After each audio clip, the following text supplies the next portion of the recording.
అరే మామా, మనకుండే 6 సబ్జెక్టుల గురించి 6 రకాలుగా చెప్తా వినరా. సరేరా మామ. సూర్యుడు వస్తేనే వస్తుంది వెలుగు, నాకు ఇష్టమైన సబ్జెక్ట్ తెలుగు.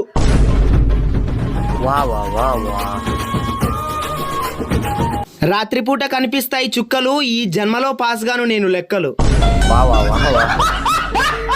పిగ్గిని తెలుగులో అంటారు పంది, నాకు అర్థం కాని సబ్జెక్టే హిందీ.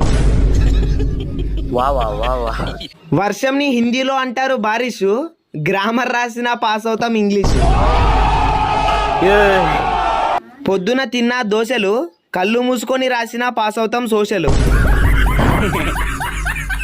మా ఊర్లో పొద్దున 10 గంటలకి తెరుస్తారు వైన్స్, తొందరగా చచ్చిపోవాలంటే చదవాలి సైన్స్.